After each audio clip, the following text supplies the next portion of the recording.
Nama saya Roni Septian, saya pelayan Tuhan di GBIKA Yogyakarta dan juga alumni STTL Syade.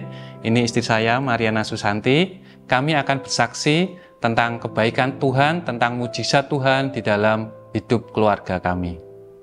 Diawali dengan kami menyaksikan video-video kesaksian yang ada di gereja, itu sungguh menjadi berkat bagi kami karena kami percaya apa yang mereka saksikan, apa yang mereka alami juga akan kami alami, akan dialami keluarga kami. Diawali tahun kerinduan kami untuk kami mempunyai rumah sendiri karena selama bertahun-tahun kami mengontrak rumah, dan untuk membeli rumah bahkan secara KPR untuk ngangsur pun rasanya kok tidak mungkin, tetapi kami percaya bahwa mujizat Tuhan pasti terjadi dalam hidup kami. Diawali tahun 2019 mujizat terjadi, tiba-tiba istri saya di kantor, istri saya aja sih ngomong ya, yang waktu itu ya, oke. Mulai aku sih ngomong diawali tahun 2019 istri saya lolos seleksi berangkat ke London untuk menyelesaikan tugas dari kementerian. Ya, jadi waktu itu tahun 2019 itu kan rema gereja kita Yesaya 60 ya. Di situ firman Tuhan berkata di Yesaya 60 ayat 1-2, "Bangkitlah menjadi teranglah, sebab terangmu datang dan kemuliaan Tuhan terbit atasmu. Sebab sesungguhnya kegelapan menutupi bumi dan kekelaman menutupi bangsa-bangsa. Tetapi terang Tuhan terbit atasmu dan kemuliaannya menjadi nyata atasmu." Nah, kami meyakini rema dari gereja kita tahun 2019 itu pasti terjadi atas keluarga kami, dan kami sungguh-sungguh berdoa agar itu bisa terwujud dalam kehidupan keluarga kami. Dan tahun 2019 itu kan ada program doa puasa ya. Ada program doa puasa di gereja. Kami juga mengikuti program doa puasa tersebut, dan puji Tuhan mujizat itu satu demi satu mulai terjadi, sehingga waktu itu tidak pernah ada sejarah sebelumnya di mana kementerian kami itu mengadakan seleksi untuk peningkatan kompetensi SDM, dan hasilnya yang lolos seleksi itu akan ditempatkan di KBRI yang ada di dunia ini gitu kan. Jadi ada 30 sekian KBRI, dan karena saya merasa itu cocok ya dengan persyaratannya, jadi kami mulai mendaftar dan terus berdoa. Dan puji Tuhan kami ditempatkan di negara yang diidam-idamkan sejak masih kecil, yaitu Inggris gitu kan. Nah, di situ kami ditempatkan di KBRI di London, Inggris. Kemudian itu sudah satu mujizat gitu ya. Kemudian kita masuk ke tahun 2020 ketika waktu itu pandemi mulai melanda. Tetapi sebelum terjadinya pandemi, jadi sekembalinya dari Inggris waktu itu kami berkesempatan untuk berkreasi dalam bidang yang biasanya kan kayak jurnal ilmiah gitu-gitu ya. Jadi waktu itu sebelum podcast itu mulai booming di Indonesia, kami sudah lebih dahulu belajar tentang podcast, dan ternyata itu menjadi saluran berkat, dimana dari situ nanti akan berdampak ke mujizat-mujizat berikutnya gitu ya. Jadi dibukakan satu demi satu oleh Tuhan. Jadi tahun 2020 waktu ada pandemi itu, terang Tuhan tuh malah terbitnya semakin bersinar atas kehidupan keluarga kami, dimana waktu itu adik ipar kami yang tinggal di Semarang itu mendapatkan kontrak kerja pengadaan bahan-bahan kesehatan di sejumlah rumah sakit, baik yang ada di Jogja maupun di Jawa Tengah, Klaten, Jawa Tengah. Jadi waktu itu tiba-tiba adik saya telepon saya, dia ngomong kalau katanya sudah memenangkan tender di Rumah Sakit Sarjito untuk pengadaan alat-alat kesehatan. Dan dia juga ngomong kalau nanti karena adik saya ini domisilinya ada di Semarang dan saya ada di Jogja, maka semua pekerjaan dan juga semua administrasi diserahkan kepada saya. Dan setelah berapa minggu setelah itu dia juga telepon kembali bahwa dia juga memenangkan mendapatkan proyek di rumah sakit di Klaten. Itu juga diserahkan kepada saya full semuanya. Setelah itu beberapa minggu lagi dia juga mendapatkan proyek di Dinas Sosial DIY. Itu juga semuanya diserahkan kepada saya. Dan semuanya itu, proyek-proyek itu nilainya sangat besar dan semuanya diserahkan kepada saya. Wow, sangat luar biasa. Jadi seperti ya nggak nalar gitu, proyek yang begitu besarnya semuanya diserahkan, penanganannya semuanya diserahkan kepada saya. Dan itu sungguh luar biasa. Ya, jadi mujizat Tuhan itu tidak berhenti sampai di situ. Tadi saya cerita ya, kalau di awal tahun 2020 itu kayak ada Roh Kudus membisikkan kepada saya untuk mulai mempelajari podcast. Jadi saya belajar secara mandiri, tidak belajar ke siapa-siapa, tapi semua sumber yang ada di Google itu saya pelajari satu demi satu. Dan habis itu kan ada pandemi ya, yang dimana Maret atau Februari 2020 itu mulai ada lockdown. Kami sudah bisa membangun podcast yang dengan konten yang edukatif dan juga ada entertainmentnya sedikit gitu ya, dan inspiratif. Dan itu puji Tuhan saya kerjakan sendiri semuanya, mulai dari perencanaan sampai produksi sampai ke desain dan publishingnya itu kami kerjakan secara independen sendiri. Lalu habis itu pandemi dan kami malah bisa semakin menekuni podcast ini. Lalu mulai ada kompetisi podcast. Di situ saya ikutan gitu ya, karena ingin menambah teman. Biar kita nggak sendirian, jadi ikut kompetisi itu motivasinya sebenarnya ingin menambah teman. Tetapi malah dikasih juara-juara gitu kan, jadi juara di kompetisi podcast level nasional, sehingga ada benefitnya. Yang pertama, kita mulai tambah relasi podcaster se-Indonesia yang notabene itu kan mayoritas cowok ya, laki-laki. Sementara yang perempuan itu memang masih minim waktu itu. Nah, selain menambah relasi, nama mulai dikenal, gadgetnya atau peralatan untuk produksi podcastnya di-upgrade secara cuma-cuma, dapat dari hadiah menang-menang kompetisi tadi. Nah, jadi waktu itu sudah mulai naik, sudah mulai dikenal gitu ya podcastnya. Ternyata ada salah satu rekan dari salah satu kementerian itu yang butuh dibuatkan konten tentang literasi finansial. Dan karena dia sering mendengarkan podcast kami, jadi langsung saja dia meminta kami untuk bikin berapa seri podcast tentang literasi finansial. Kemudian kami susun gitu ya. Kami susun perencanaannya kayak proposal gitu, kami ajukan.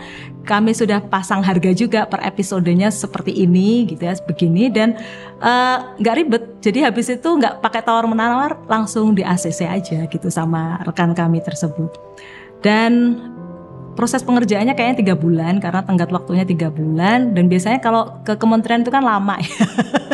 Proses untuk pencairan, pembayaran dan sebagainya gitu lama. Tapi ternyata ini enggak. Jadi ketika saya sudah setorkan itu karya kami, lalu mereka review, kemudian ada revisi-revisi sedikit gitu ya, langsung kami kerjakan dan kembalikan lagi sampai finalnya, bentuk jadinya itu tak berapa lama itu sudah langsung dia bilang kalau suruh ngecek ke rekening, ternyata sudah langsung ditransfer dan jumlahnya lumayan untuk nambah-nambah gitu. Nah, habis itu ada lagi ya ceritanya. Jadi masih di tahun yang terus-menerus itu lanjut itu, Tuhan itu Roh Kudus itu bicara kepada saya dengan jelas untuk kami itu diminta membuat desain rumah yang diinginkan dan cukup untuk 5 orang karena kami punya anak 3 gitu kan.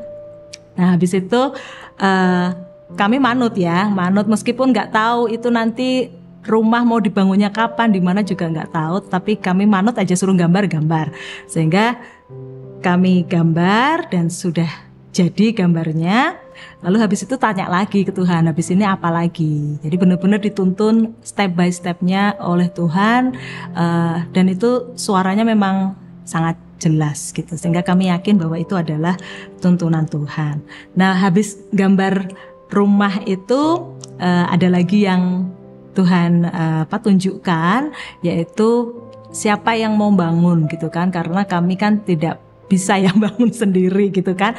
Jadi kami juga berdoa kepada Tuhan, siapa ini yang menjadi kayak semacam kontraktornya gitu ya, yang bertanggung jawab untuk mulai cari tukang, kemudian membangun segala macam, itu siapa. Dan Tuhan tunjukkan dengan cara yang lucu juga, di mana itu adalah ayah dari sahabatnya anak kami gitu. Ternyata dia bisa membangun rumah juga. Oke, pada intinya bahwa Tuhan bekerja secara luar biasa. Jadi dari dana-dana yang sudah yang bisa kami kumpulkan, baik itu dari istri berangkat dari London, proyek-proyek yang saya dapatkan, istri saya dari podcaster yang jadi juara-juara podcasternya istri, dan juga dari proyek literasi finansial yang istri dapatkan.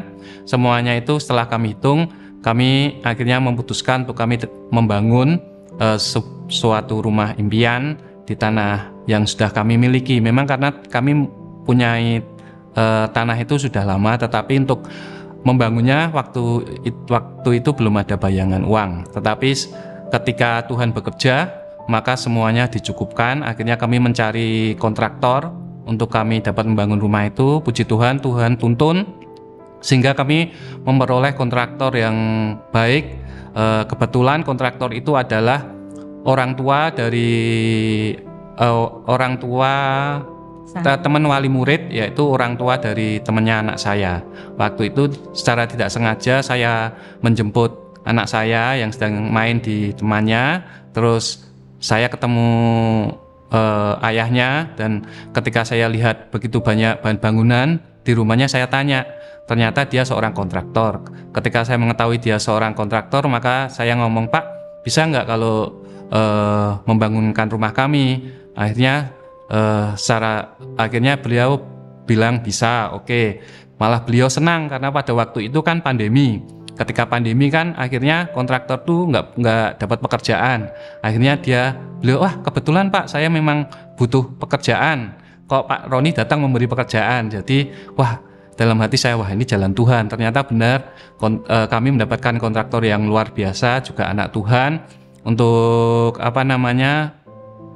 nilai kontraknya itu benar-benar di bawah harga normal, karena pada waktu itu pandemi banyak sekali bahan-bahan bangunan yang didiskon, bahkan besi itu beliau cerita diskonnya luar biasa besarnya, sehingga waktu kami membangun di zaman pandemi itu benar-benar luar biasa, baik dari segi biaya material maupun tenaga juga dapat diskon juga dari kontraktornya, karena dia bilang nggak dapat untung, paribasannya itu nggak dapat untung nggak apa-apa, yang penting dapat pekerjaan gitu. Akhirnya kami mempunyai rumah yang bahkan jauh di atas harapan kami. Rumah kami itu konstruksinya 2 lantai, sebagian besar juga sudah dedak, dan juga bentuknya juga bagus karena inspirasinya dari desain yang juara. Setelah rumah kami jadi, kami bersepakat untuk bisa kesaksian di gereja, ingin mengirimkan kesaksian kami di gereja. Tetapi ketika waktu itu kami ingin berniat untuk mengirimkan, Tuhan tuh ngomong kuat sekali kepada saya bahwa jangan sekarang, karena aku akan memberikan yang lebih besar dari ini.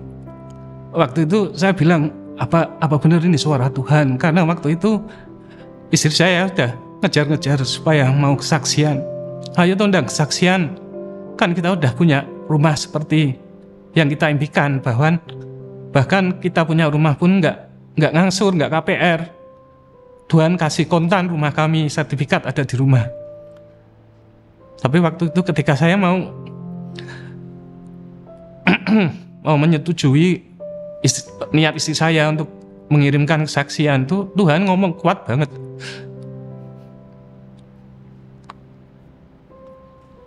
Toh kamu nanti kesaksian itu kamu kesaksian di gereja itu paling kamu tuh cuman sekali seumur hidup kamu kesaksian, apa kamu mau kesaksian 2 kali? Saya terus Tuhan ngomong, aku akan memberikan yang lebih besar, jadi kesaksianmu lebih fantastis, lebih spektakuler, karena kamu selama ini begitu setia. Begitu setia untuk percaya bahwa kamu pasti juga akan tampil bersaksi seperti mereka. Walaupun bertahun-tahun kamu belum bisa melihatnya, tapi kamu tetap percaya. Dan akhirnya terjadi. Dan ini aku mau kasih bonus buat kamu. Itu suara dalam hati begitu kuat.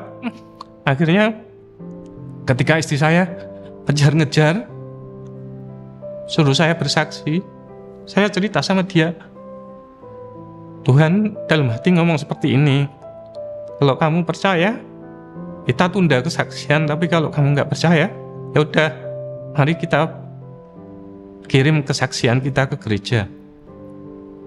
Puji Tuhan, akhirnya dia percaya bahwa itu suara dari Tuhan, maka kami menunda untuk memberikan kesaksiannya. Seperti itu. Dan akhirnya puji Tuhan, ternyata benar, Tuhan yang berjanji, Tuhan yang mengenapinya.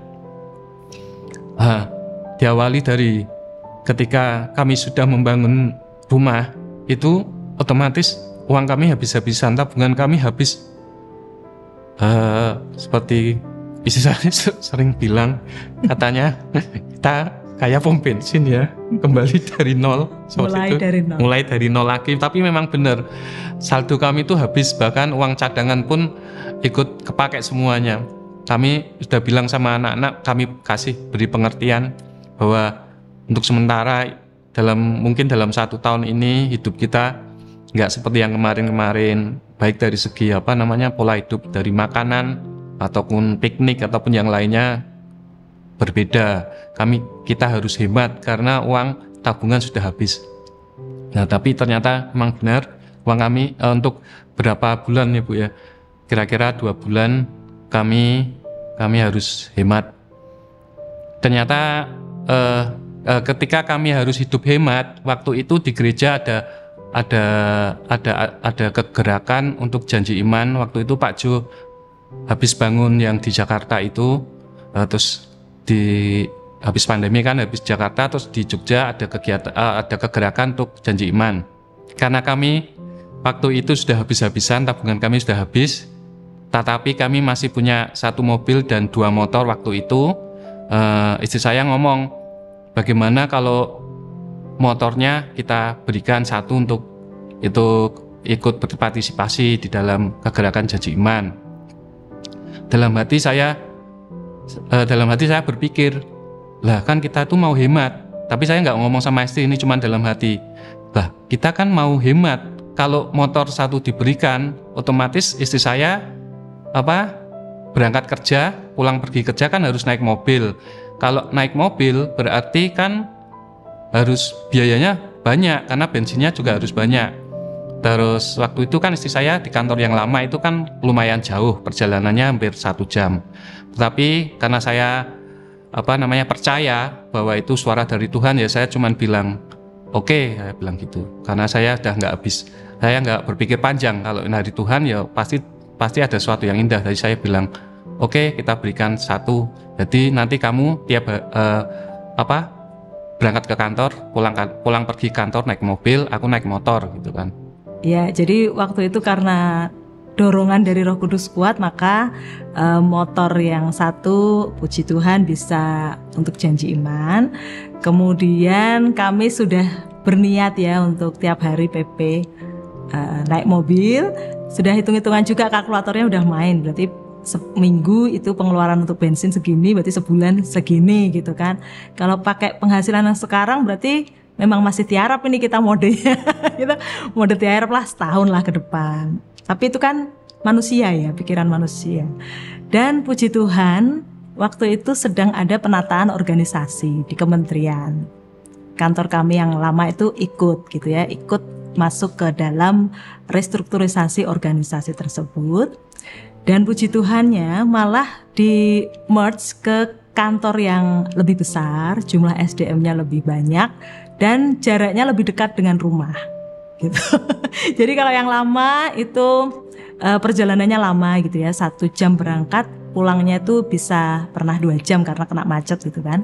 Tetapi karena ada restrukturisasi ini, kami dapat kantor yang lebih dekat jaraknya, kemudian SDM-nya lebih banyak, dan puji Tuhan masih ada satu lagi SK yang terbit gitu ya, yaitu kami karena peta jabatannya orangnya lebih banyak, otomatis peta jabatannya lebih luas gitu kan, sehingga kami bisa naik jabatan. Jadi kalau sudah naik jabatan otomatis penghasilannya juga puji Tuhan bisa meningkat. Dan dengan adanya peningkatan penghasilan tersebut, maka anggaran untuk bensin yang tadi kami bilang nggak cukup, harus tiarap itu tadi, ya habis itu bisa kembali normal lagi seperti sedia kala hidup kami gitu ya. Yang rencananya tiarap 1 tahun, ternyata Tuhan kayaknya nggak tega gitu ya, nggak tega anak-anaknya tiarap lama-lama, ini kasihan kayaknya ya. Jadi nggak nyampe 1 tahun, kira-kira 6 bulan lah ya kami harus hidup hemat. Habis itu kami dikembalikan kembali ke keadaan yang aman, tentram, damai, sejahtera, seperti itu. Jadi itu siapa yang mengira gitu ya, nggak pernah muncul dalam pikiran kami, tetapi Tuhan itu dengan caranya yang ajaib bisa bergerak menjadi sutradara yang luar biasa dalam kehidupan keluarga kami, seperti itu. Nah kemudian kita sudah pindah hidup di lokasi lingkungan yang baru ini, udah nyaman, dan Tuhan ternyata kasih bonus gitu ya, dimana ini juga nggak pernah timbul dalam pikiran kami juga. Seperti biasa Tuhan itu ya sukanya memberi kejutan-kejutan yang kita tuh nggak pernah membayangkannya pun nggak pernah gitu ya. Jadi seperti di Amsal 16 ayat 9, hati manusia tuh biasanya memikirkan jalannya aja, tetapi Tuhanlah yang menentukan arah langkahnya. Rencananya tiarap 1 tahun, tetapi ternyata Tuhan mengembalikan itu semua, dan Dia tetap menuntun langkah kami sehingga kami bisa mendapatkan bonus tabungan untuk investasi berupa tanah gitu ya, berupa tanah di dekat rumah kami. Kebetulan ada ini ya, proyek jalan tol kan ya. Nah sehingga kan harga-harganya meroket kalau sudah terkena proyek pembangunan jalan tol. Tetapi yang namanya Tuhan gitu ya, memberikan sebidang tanah dengan harga yang di bawah harga pasaran, tanpa kami itu harus istilahnya tanpa kami itu harus bergerak gitu, tanpa kami harus kayak nguber-nguber memburu gitu, enggak, tetapi justru itu yang diantarkan kepada kami untuk kami iseng-iseng aja gitu ya. Jadi akhirnya Tuhan genapi janjinya bahwa Tuhan akan memberikan sesuatu yang spektakuler, yaitu berupa tanah. Jadi kronologisnya adalah ketika itu karena berkat Tuhan yang secara luar biasa di dalam kehidupan kami, setelah kami melakukan janji iman, itu akhirnya kami mempunyai tabungan yang cukup besar. Yang itu rencana awalnya adalah yang pertama kami akan membangun lantai 2 dari rumah kami, karena rumah kami itu konstruksinya ada 2 lantai dan sebagian besar sudah didak. Kami akan meneruskan pembangunan lantai 2 dan juga membeli tanah sebelah.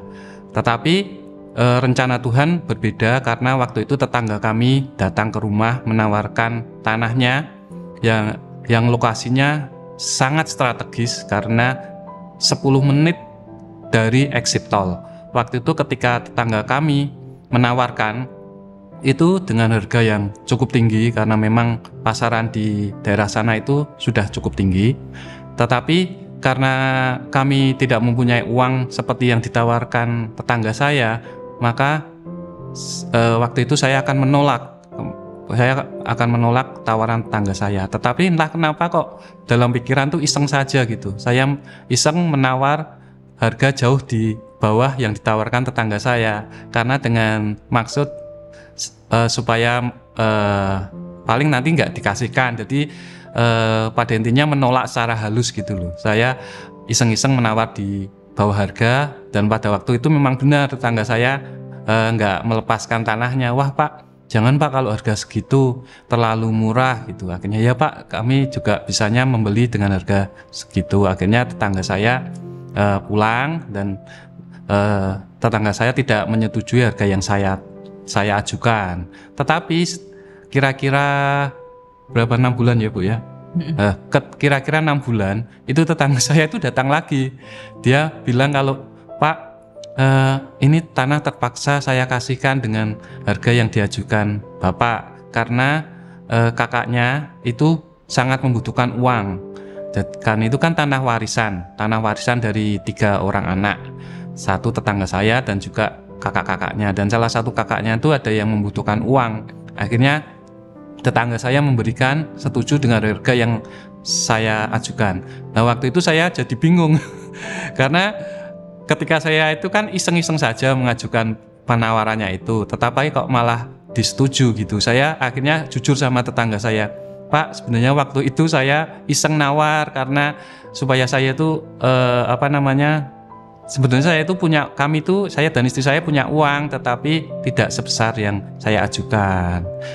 Saya minta maaf ya Pak, saya cuman iseng saja waktu itu karena saya sungkan untuk menolak secara langsung gitu. Terus tetangga saya bilang, oh gitu, mbok dirembuk dulu sama istrinya. Oke Pak, nanti saya rembuk sama istrinya saya. Coba nanti kalau istri saya mau, nanti Bapak saya hubungi lagi gitu. Akhirnya saya rembukan sama istri, itu kok ada tanah dijual dengan harga sekian gitu, kok dikasihkan ya. Terus istri saya bilang, setelah istri menghitung-hitung uang yang ada, akhirnya istri bilang, coba ditawar dengan harga sekian, boleh enggak gitu. Nah harganya itu di bawah dengan yang saya ajukan tadi.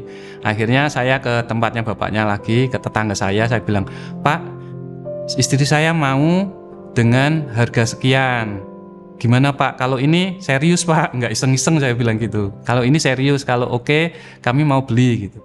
Akhirnya tangga saya, coba nggih Pak, saya rembuk dengan kakak-kakaknya, kan ada 2 kakaknya.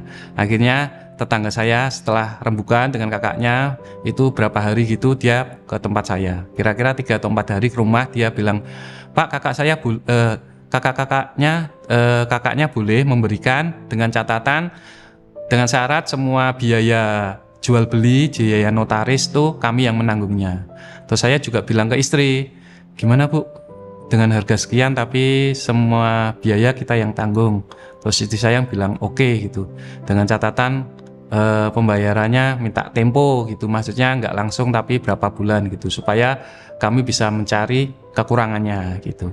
Dan singkat cerita akhirnya bapaknya oke, istri saya oke, akhirnya deal dengan harga segitu. Dan puji Tuhan setelah kira-kira 6 bulan ya Bu ya, kira-kira 6 bulan dengan 5 kali pembayaran, akhirnya kami bisa mempunyai tanah seluas hampir 500 meter di dekat exit tol, kira-kira 10 menit dari exit tol ya Bu ya. Dan Desember kemarin kami melakukan AJB di notaris.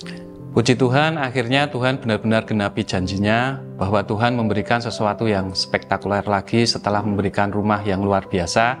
Dan setelah Tuhan genapi janjinya di bulan Desember, akhirnya kami dan istri bersepakat untuk kami mengirimkan kesaksian video. Dan luar biasa, setelah kami mengirimkan kesaksian video kami dengan cepat, langsung direspon oleh gereja, dan akhirnya kami bisa bersaksi dengan saudara-saudara semuanya. Ya, demikianlah saudara-saudara jemaat yang terkasih di dalam Tuhan. Itulah kesaksian kami pada kesempatan hari ini. Bahkan sampai untuk kesaksian pun juga merupakan mujizat bagi kami. Nah, semoga kesaksian ini memberkati Bapak Ibu, saudara-saudara sekalian, membuat kita semakin setia kepada Tuhan, karena Dia itu sudah terlebih dahulu setia kepada kita, dan satupun dari janjinya itu tidak ada yang tidak Dia genapi. Bahkan Tuhan yang kita sembah itu Tuhan yang sudah di luar batas logika kita, karena kalau Dia sudah membuka pintu, maka tidak ada yang bisa menutupnya. Intinya kita harus setia dan percaya sepenuhnya kepada Tuhan, seperti halnya yang di dalam perumpamaan Tuhan Yesus, biar iman kita itu seperti anak kecil gitu ya, yang percaya sungguh-sungguh kepada Tuhan Yesus Kristus. Nah, Bapak Ibu, jemaat sekalian, mari kita tetap setia beribadah di GBI Keluarga Allah. Untuk setiap rema yang diajukan di setiap tahun itu tangkap dengan sungguh-sungguh setiap rema tersebut, yakini bahwa itu pasti terjadi di dalam kehidupan kita masing-masing. Dan untuk setiap kegerakan dari gereja, yuk juga aktif berpartisipasi, rajin beribadah, rajin juga pelayanan, serta taat perpuluhan juga ya, jangan alergi kalau mendengar kata perpuluhan. Dan yakin deh Tuhan itu tidak akan pernah berhutang kepada anak-anaknya karena Dia itu maha kaya, maha kuasa, dan luar biasa. Amazing God pokoknya. Terima kasih sudah bersedia mendengarkan kesaksian kami. Tuhan Yesus memberkati.